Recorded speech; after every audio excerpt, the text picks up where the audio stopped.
Alright, so we wake up with the nuts at the top right. Hand table versus seemingly fish.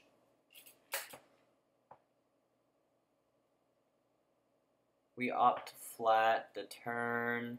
In hindsight, I don't like it. I think we can raise the turn, and he's pretty much calling. I expected to get it in the river no matter what, but obviously a 9 or a 10, really killer action. Also possible that an ace kills our action as well. So probably missed out on $100 by not raising there, I would say. So welcome to my latest episode of my Crush Cash Game series. I think this particular series is going to run 10 episodes long or more. Who knows? I guess if I keep making videos just that are exactly the same, then they'll just go in this series and it'll be ongoing. So I am considering making some smaller stakes videos at 50-cent dollar, 1, 2. Again, just let me know what you're interested in, and I'll get on it.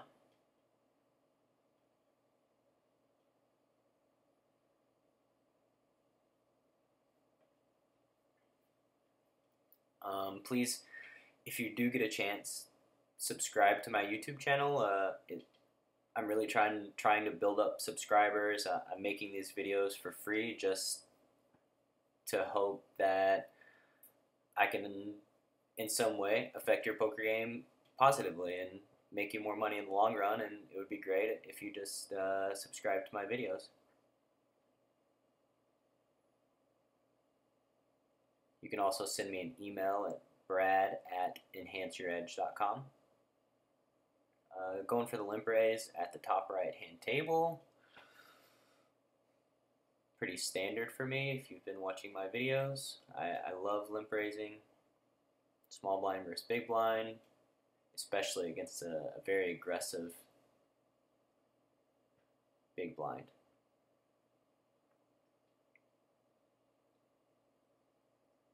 As I've said before, the small, like 45% pot bet generally indicates weakness when we're facing it, and we try to pound on it and capitalize on it.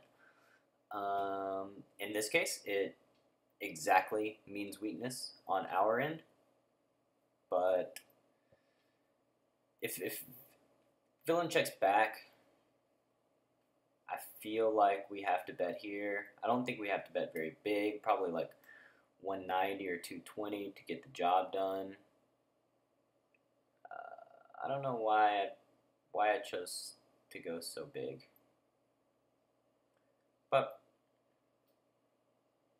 maybe going bigger is okay as well. Yeah, we did not expect to really run into that. He did a very good job about keeping me in there with my bluffs, never raising me, never giving me a chance to get away. I think I really like the way that he played his ace-king. My range is pretty polarized pre with, you know, my huge hands and my random bluff hands like the one that I had. So have to give it to the two-seat. He played that hand very, very well.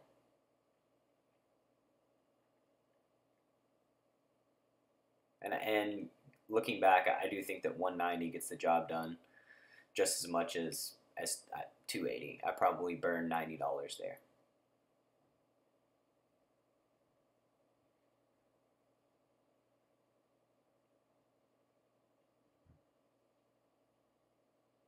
We could have floated with the hand at the top right, the A7. Maybe we were a little flustered about our 7-9 hand and getting beaten up. It's also not the worst to just fold. You gotta have a folding range too. Can't always just be trying to outplay everybody every hand.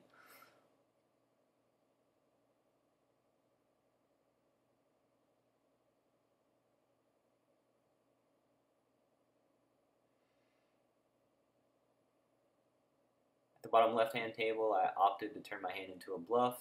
Given this particular run out, I think that their hands He has plenty of hands that have us beat that he's not going to bet and probably not going to call a river.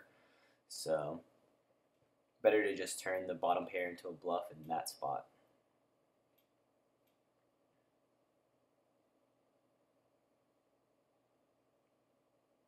Didn't see what happened at the top right, but looks like aces is pretty sad.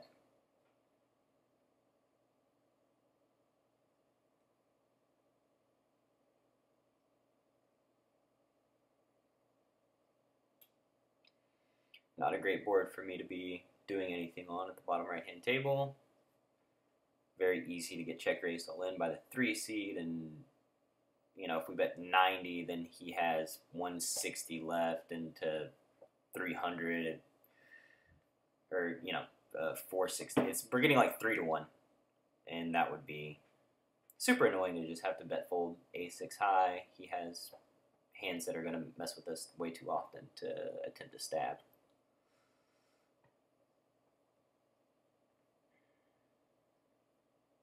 And once we actually realized some equity on the turn, or picked up some equity, we still decided not to bet. It didn't look really natural for us to bet after checking back, and I think we could get played back at a lot. And now this doesn't look natural at all either, because the 1 seed would think that we're raising, or we're betting a lot of our turn flush draws, but I opt to go huge just in the off chance that he does have diamonds, or that my raise looks super duper fishy. But it's really hard to get called, especially after it checking around twice. He's probably just betting like ace-10 for value or something like that. Ace-10, queen-10, jack-10.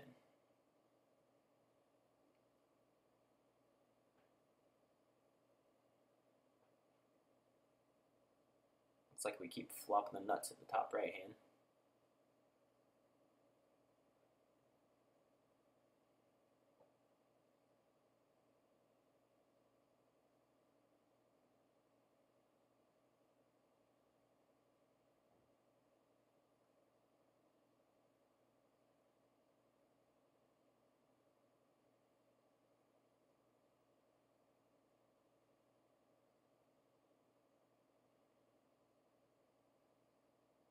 Kind of a classic mistake of the fish at the top left table.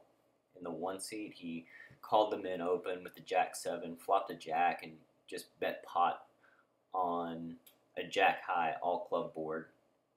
Probably with the thought that doesn't want the preflop raiser to check behind and give him a free card. He thinks his hand's vulnerable, but by just betting pot, you don't give your opponent the chance to bluff at it. You don't allow him to keep the weaker hands in his range. So when he raises you, a lot like the weaker fishy type players are just going to assume that he has a flush draw and just get it in when their equity versus range is awful. I would much rather check raise. The king's hand, min open, we bet. We see bet this board, got check raised. Our opponent could have jack-9 and deuces. He can't have jacks or nines. He could have a lot of club draws like king-10 of clubs, queen-10 of clubs, 10-8 of clubs, king-queen of clubs maybe, although he probably 3-bets that one pre. So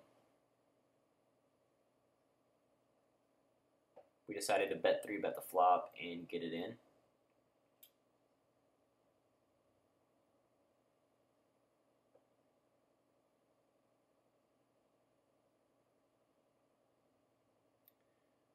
Interesting hand at the top right. Pre-flop raiser check to us. Check to us on the flop. We bet they call the turn, pair the bottom card, and put up the flush. I'm not afraid at all of the flush draw. I'm not really afraid of a full house. By checking back, we capped our range, and we really made our range look kind of bluffy. So we're gonna bet 160 here. He's gonna think that we do have like 9s in our range. Oh wow, we opted to bet 90. He's gonna think that we. It's an interesting bet. If he raises, we certainly call. This is. I have no idea how he's gonna interpret this small of a bet on the river. Because I shouldn't. I mean, the only thing I should really be betting is an air ball that check back and turn to pair and river to pair of 9s.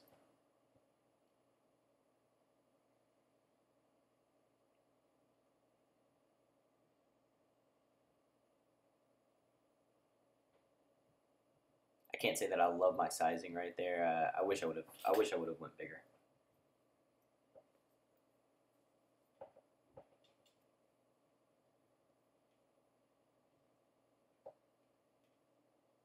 Top 2 after just playing the 10s a little slow. We're for sure betting. He's going to expect us to bet even after checking, and he just showed us that he's going to check call after raising pre. So we don't. I think a lot of players, when they do have like ace-4 suited or something like here, they do opt to take a check call approach to induce a bluff against hands that generally have like no equity against them. So we're gonna oblige him. The queen on the turn, we could have more draws. His range doesn't look that great. I would bet 120-ish. Wow, I am all over the map today. I can't even predict what I'm doing. 230. So apparently, my thought process for overbetting the turn is that it looks bluffier and easier to get action from ace X, which may very well be the case, but the one thing that I've learned over the years is that even if your hand looks bluffier by making an overbet or doing something odd, not everyone will want to fool with it. If they're confused and they don't know, a lot of times they just fold. And so you really don't get the desired result that you want. I think if the opponent has ace X there, he may very well call the overbet. If he has kings or jacks, he's just, even though our range is very polarized, he's not going to mess with it.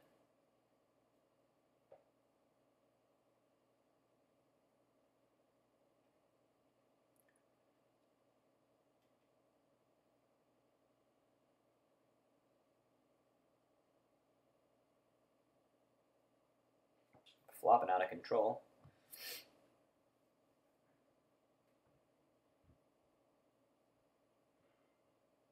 Checking back this 6-8-9 at the top left. I don't think we're going to get called very often at all by our opponent unless he has queen jack or king queen. Pretty unlikely.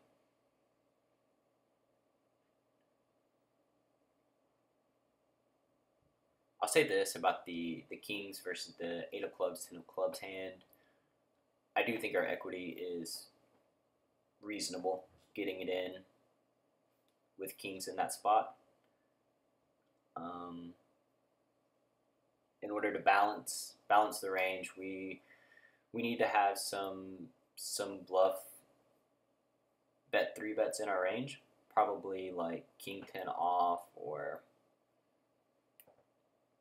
hands of that nature against competent players that are going to raise us pretty wide and put a lot of pressure on us. So that just means we bet the flop, they raise, we re-raise, and if they decide to go ahead with it, then we simply just fold the flop. That way, whenever we're bet 3-betting and getting it in, we don't always have.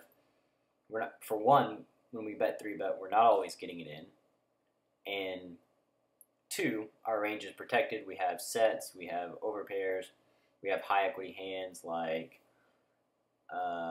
king queen of clubs or flush draw with overs and things of that nature. As you can see, the Limp-raise did not work again at the top left. It is failing me today.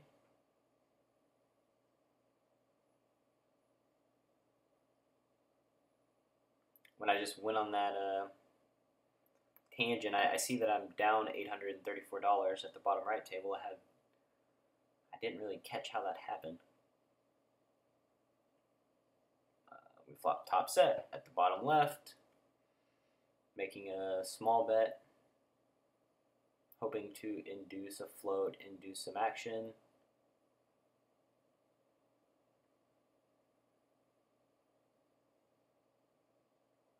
Checking is the natural, looks natural. It will allow the people that floated to bet the turn.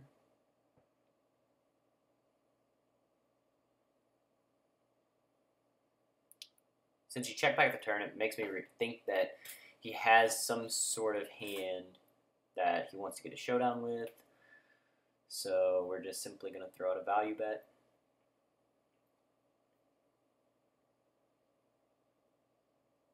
If he has a hand like 7-8, it's likely that he bets. If he has a really big draw with that he picked up spades with, he's likely to bet the turn because his hand can stand a check raise. Which is why I think he had some sort of equity, showdown equity. And he had 8-9, so pretty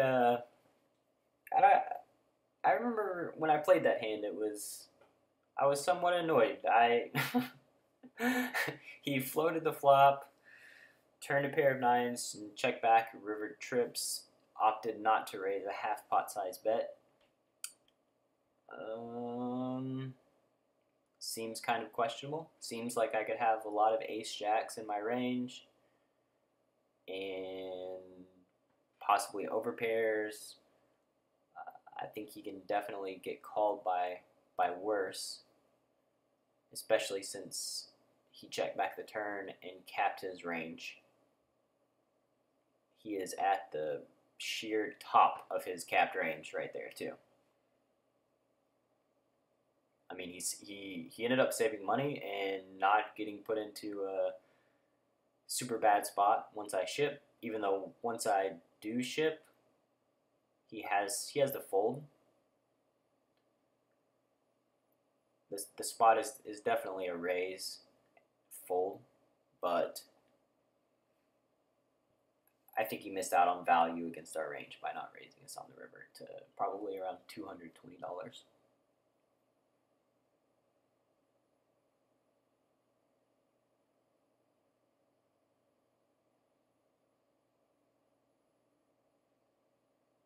Can somebody please post in the comments how I'm stuck $834 at the bottom right? Because I have no idea how it happened.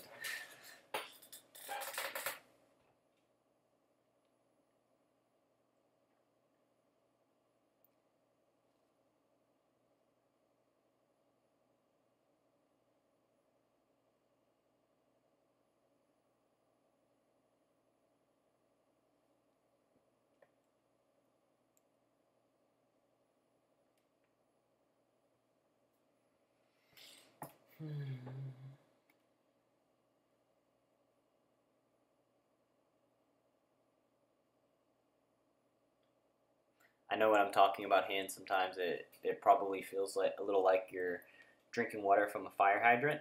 I go fast. There's not always time for me to explain all of my entire thought process and before another interesting hand happens at a different table. So feel free to ask me any questions in the comments and I'll do my best to respond.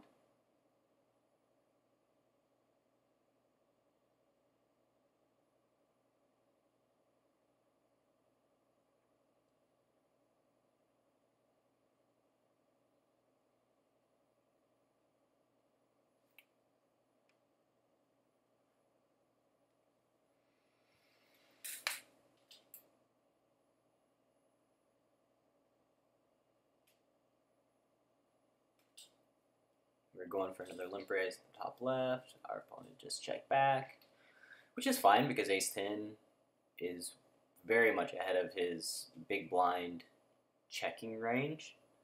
So we do let him realize some equity, which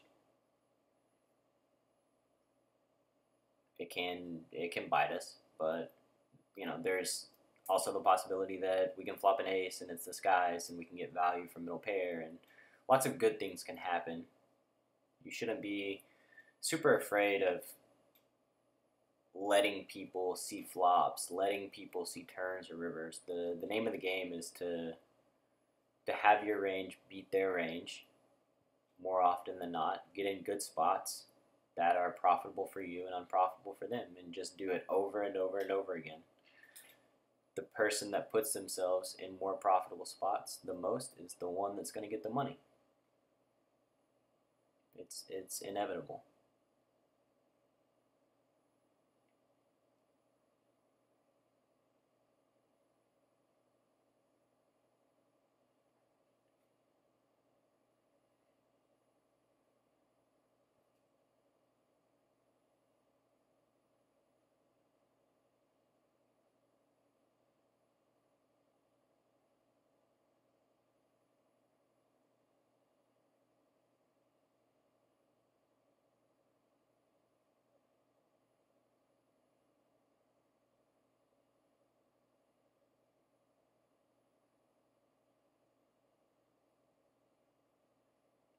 Alright, while we have this break, I just want to once again ask, please subscribe to my channel. It means a lot to me.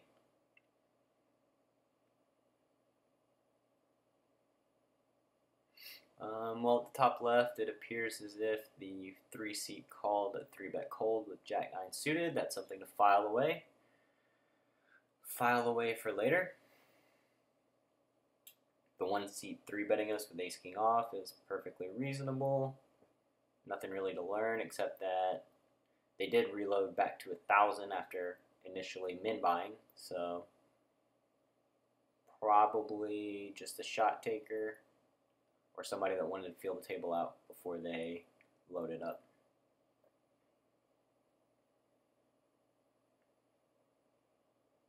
I wouldn't expect them to be a fish, though. Like just a completely clueless type player.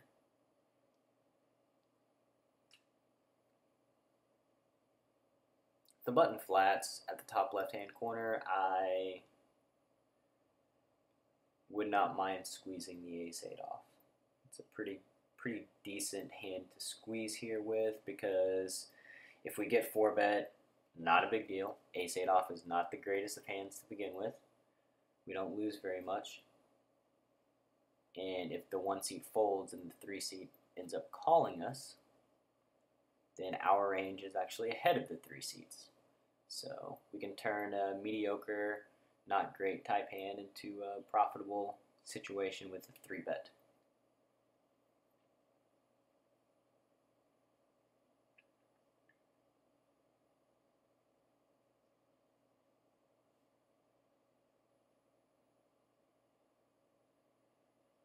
Guy buying in for 990.71 and posting in the cutoff.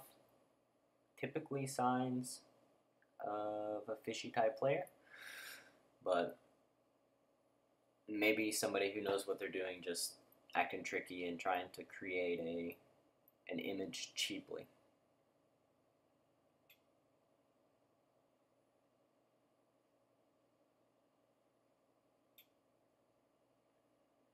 Even though, did they just get dealt out? That's weird.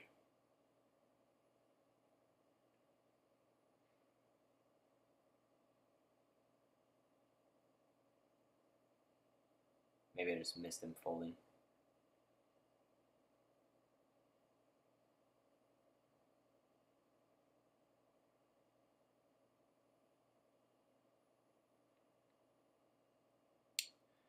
So, I do think it's funny to point out again, at the bottom right hand, we're playing 10% of hands, raising 7%, 3-betting 7%. We look super nitty. At the top left, we're playing 47%, raising 33%, and 3-betting 10%. quite a difference in how we're playing over a very small sample size.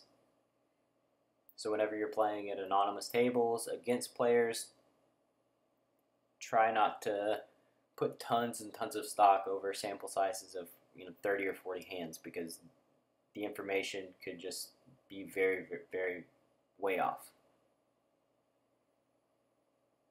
Unless of course, it's somebody who's playing 80% of hands and raising 2%, then you just know they're not a very good player.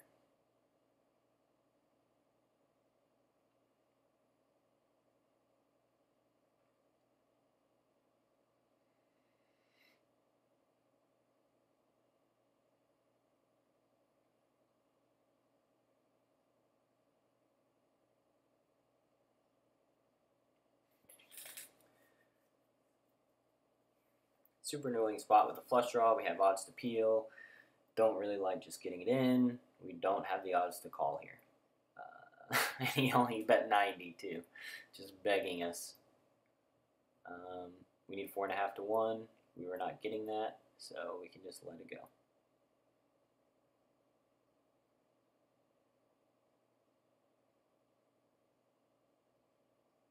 Three bet the king queen versus loose fishy type player. At the top left, he is the guy that cold called the 3-bet with Jack-9 suited. I expect him to peel. I expect us to be ahead of his range, and I expect the hand to be pretty easy to play post.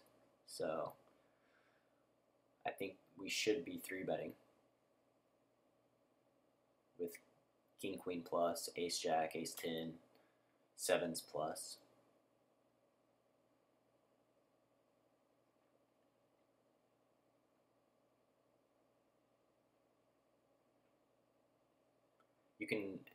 You can contrast that with players that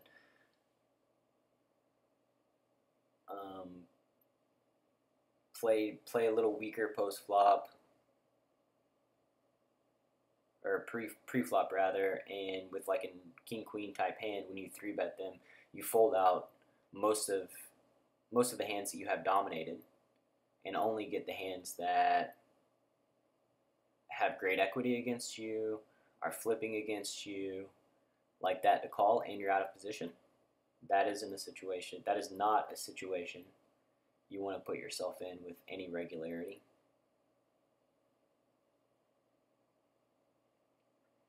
Top right, we think the 4 seat's weak with his small bet. We threw in a check raise, planning on getting it in. Don't really think the frequency of him double barreling on this type of board is super high. So trying to prevent a check back on the turn.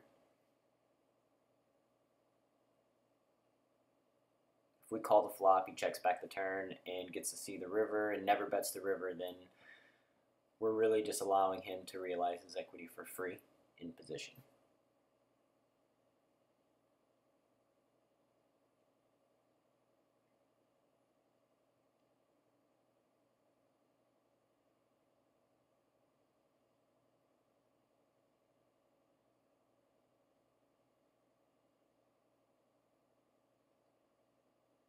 Interesting turn card at the top right.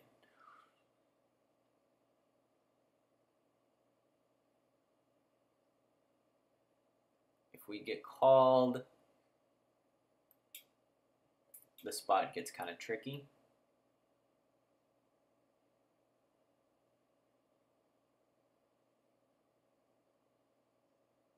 I think with 1 bet left, though, on that type board, we shouldn't be trying to bluff the river, because an ace is just, they're going to look us up.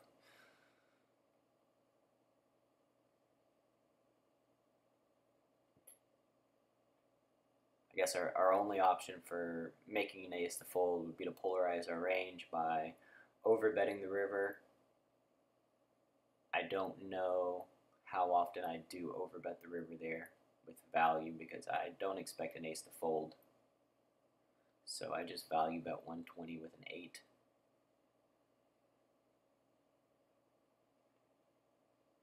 there is the chance that we are facing queen jack or something like that, and we check, they check back, and we win the pot at showdown. So all in all, if we get called and we miss, we surrender.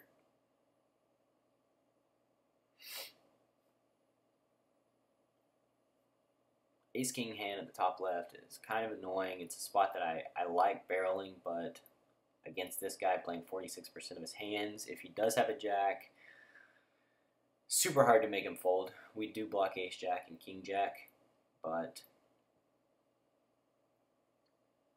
those are not the type of players that I want to run a triple barrel bluff against. I would rather just have the goods and give him 3 easy payments for his entire stack.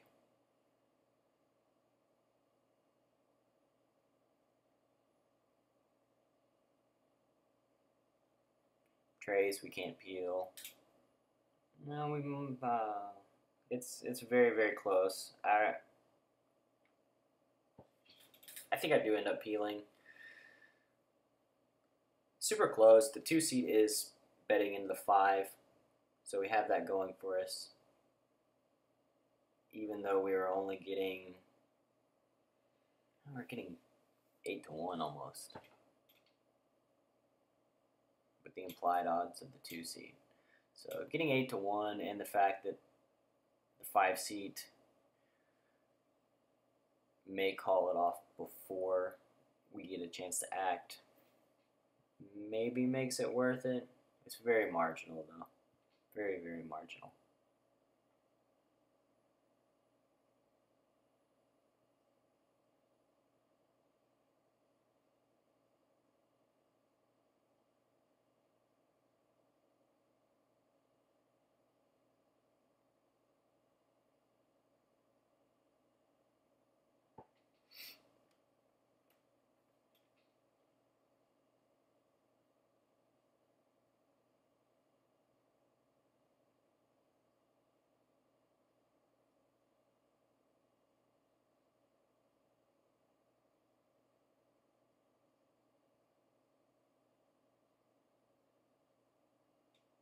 At the bottom right, the 1 seat looks like a pretty good target.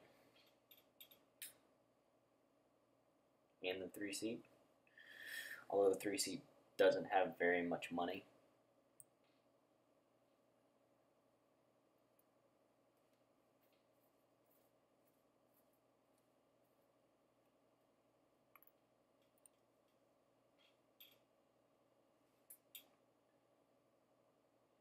The bottom left, we have the 5 seat. Oh wow. Bottom right, there is some fish on fish violence. I'm assuming that the 3 seats low played aces and the 1 seat flop top 2. That's life.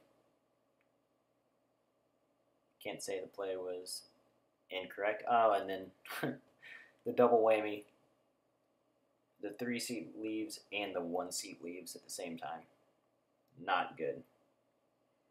And we set ourselves up to get squeezed by the 5 seat.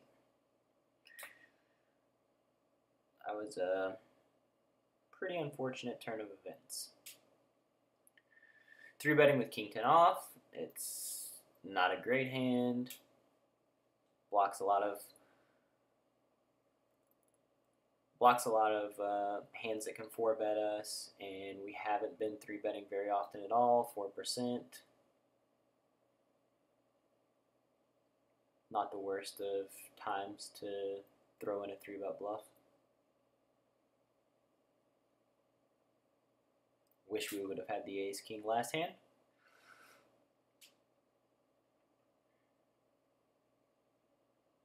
Interesting that the 5 seat at the top left hand table limped under the gun. It's always a little suspicious to me, especially somebody playing kind of snug like him.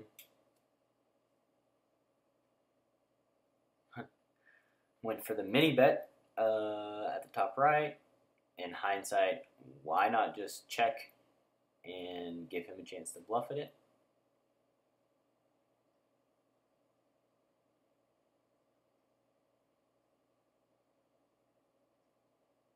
I don't really like limp folding the ace-5 of clubs, but I didn't want to raise and have the 3-seed call, the 4-seed squeeze, or have somebody raise, 3-bet my raise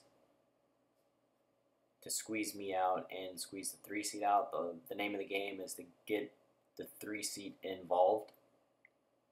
We do not want to limp with ace-5 of clubs and call an isolation raise versus a somewhat tight player who has position on us. It's better to just fold the hand and live to fight another day.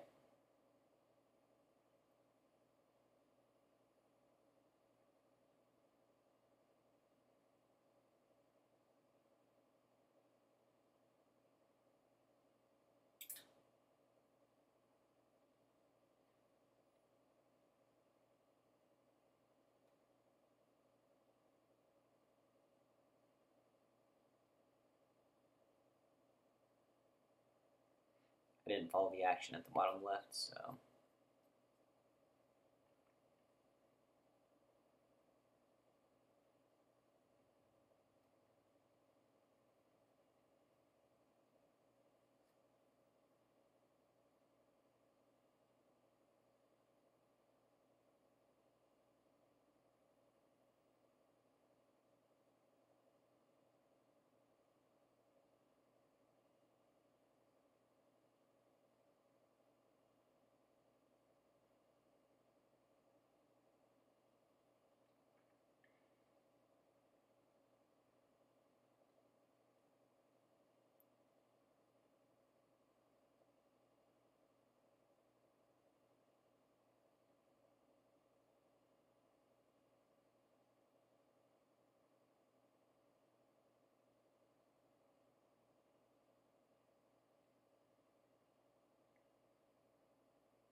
considered 3-betting the 2-seed with the 6-8, but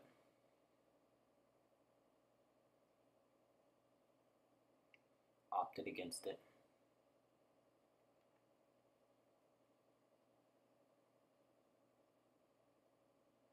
Limping with a 6-7 off at the top left may not be the standard play, but want to play pots with the 3-seed in position. It's the cheapest way to do it. We can also isolate versus the 3-seed. They don't seem to be folding post very much though. So really hard for us to generate a hand that has tons of equity, even in position with 6-7 off.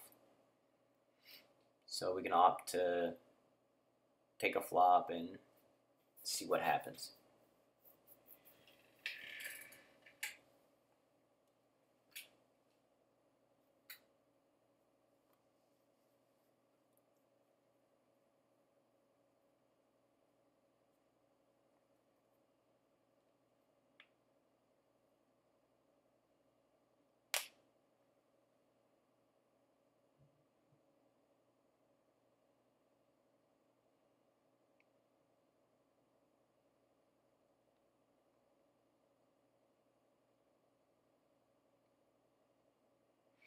I know that sometimes my plays might look a little different than what you normally see, but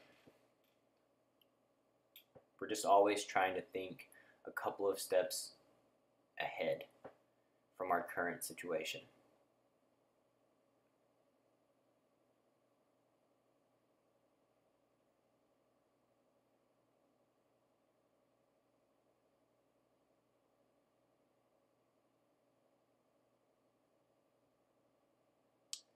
Betting the queen 10 off, don't mind it. Think we're going to get 3-bet from the button by the 1-seed fairly often.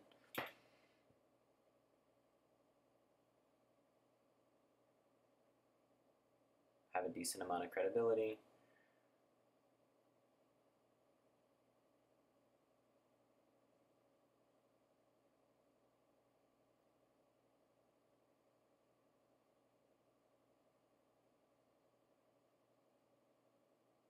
So like I was saying, we need to think a couple steps in advance of our opponents so that we have a better idea of where we're going to be. And then when we get there, we already have a plan in motion. We have an idea of what we're going to do, whereas they are more flying by the seat of their pants, which is a lot harder to do.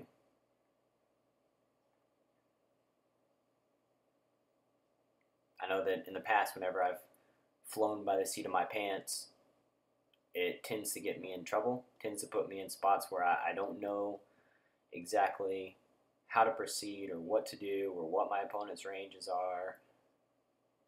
I'm guessing. My opponent has me on the ropes, and it's just, you want to be the one making your opponents guess and putting them on the ropes and making them uncomfortable.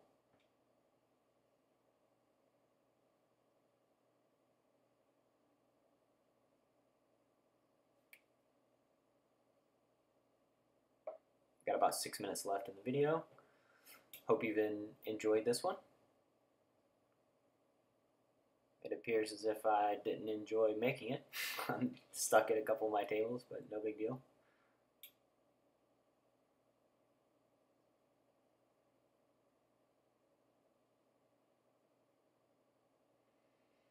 Top left, we bet the flop. You can have a lot of draws on the turn. Our plan was to check back, but we rivered two pair, so now we're going to bet it for value and end up running into bottom set. That's pretty interestingly played bottom set, I guess.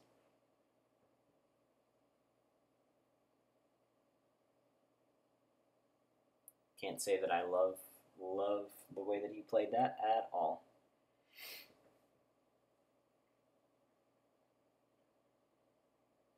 Three betting the bottom right with 6-7 suited. We're playing the nittiest I think I've ever played in my life. Unfortunately, the 2 seed has only been around for about half the hand, so he hasn't seen how nitty I am. And of course I get 4-bet.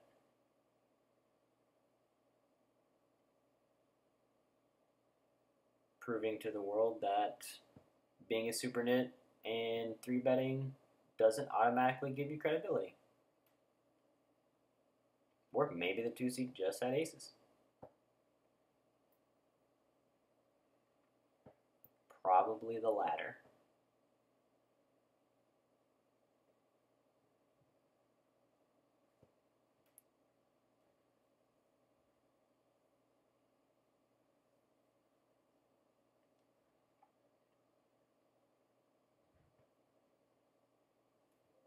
We did peel with King 7 off for some min-raise on 9-7-5 of hearts at the bottom left, maybe 5 minutes ago. I did not love my peel at the time. I still don't really love it. The 2 seed is so wild that I somewhat expect him to raise. I think we can outplay him on the later streets. If a heart pops off, we can rep the flush. We can do a lot of different things. I thought if maybe 4 to a straight came, we could get a little crazy, but 4 to a straight came and he continued to be crazy. So we got a little straight flush, bottom left, flopped.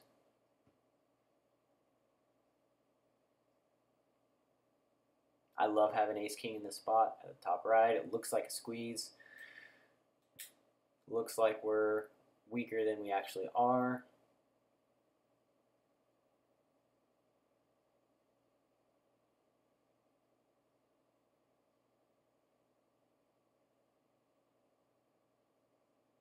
Fully expect to get more action after the 3-bet. And apparently he liked the spot as well with ace-king.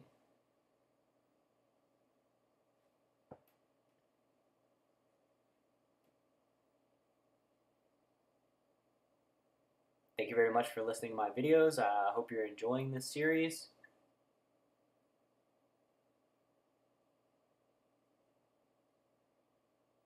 I'm enjoying making them, even if I get to criticize myself for rewatching plays that I think were somewhat poor at the time that I made them. But that's the thing, when you get away from the tables, when you get away from your session for a little while, you gain a different perspective. So it's important to revisit your sessions, revisit your thought processes, talk with them, to a poker coach, to your friends who share mutual interest in poker, and really learn and grow.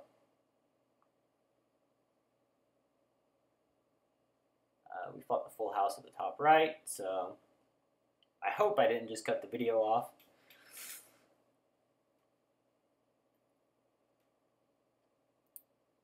We are not going to bet.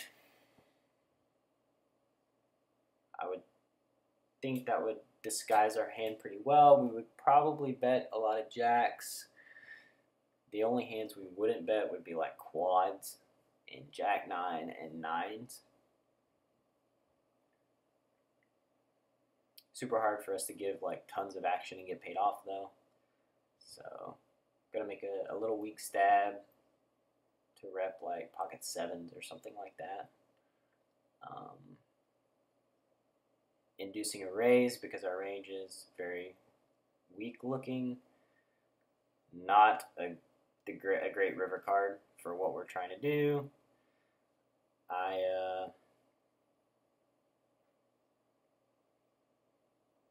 Because when we bet the turn, our range does include some flush draws, and the flush gets there, which makes it less likely for the 3-seat to bet his stone cold air balls. So we really don't like that, but let's see what we got called by real quick. 15 seconds left in the video, and we got called by a jack and a flush. So play the hand normally, we get an extra $128. All right, see you next time.